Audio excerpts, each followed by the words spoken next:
ખાસ કરીને જે ગરમી ઉનાળો શરૂ થયો છે અને ગરમી પડી રહી છે સખત, લોકોએ કેવા પ્રકારની સાવચેતી રાખવી જોઈએ અને શું આગાહી છે?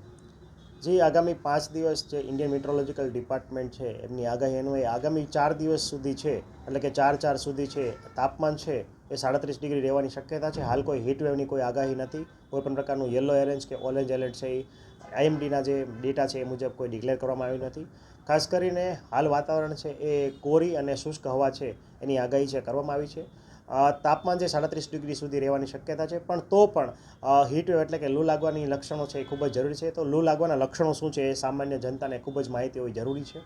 લૂ લાગવાની શક્યતા શરૂ થાય એટલે કે બપોરના સમયે તમને ગભરામણ અનુભવી, પરસેવો વળવો, અતિશય પરસેવો થવો, શ્વાસ લેવામાં તકલીફ પડવી, આ ઉપરાંત સ્નાયુમાં કળતર, માથાનો દુખાવો, આંખમાં અંધારા આવવા, ઘણી વખત બેસૂદ થઈ જવું, બેભાન થઈ જવું અને ઘણી વખત પડી રસ્તા પર અકસ્માતે પડી જવું વગેરે જેવા લક્ષણો છે એ ખાસ કરીને લૂ લાગવાથી થતા હોય છે. ઘણા કિસ્સામાં ઉલટી અને ઉબકા પણ આવતા હોય છે.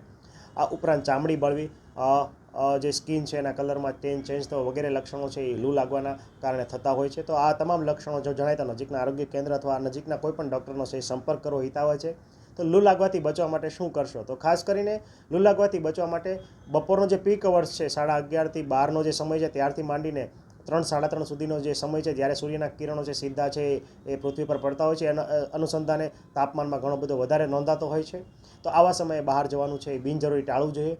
બની શકે તો જે ફેક્ટરી વર્કર્સ અથવા મજૂર વર્કર્સ છે એમણે સવારના સમયે અને સાંજના સમયે જે શ્રમિક લગતનું જે કામ છે એ કરવું જોઈએ અથવા પતાવવું જોઈએ.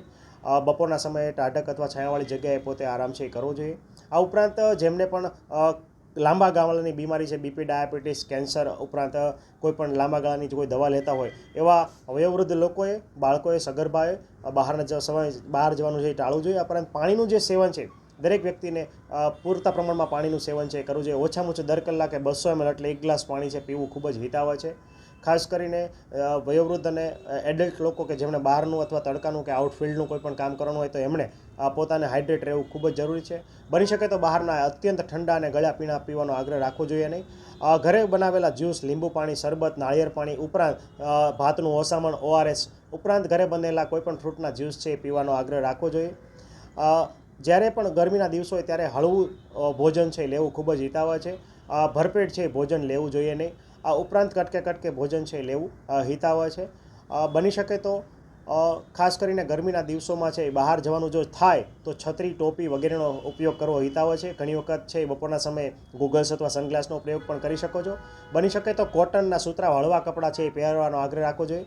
વજનમાં ભારે કપડાં અથવા ઘેરા રંગના કપડાં છે એ પહેરવા જોઈએ નહીં, જેથી ગરમીનું પ્રમાણ છે આપણા શરીર ઉપર આવે નહીં અને ગરમી છે એ આપણે શરીર ટાળી શકીએ.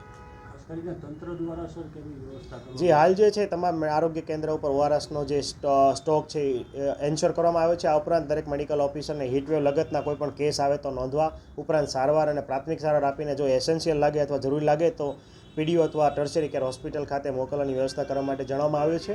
આ ઉપરાંત રાજકોટ મહાનગરપાલિકાના જે LED બેનરો છે એમાં જનજાગૃતિ અર્થે હીટવેવના લક્ષણો અને હીટવેવથી બચવાના ઉપાયો છે એની IC પણ પ્રસિદ્ધ કરવામાં આવી છે.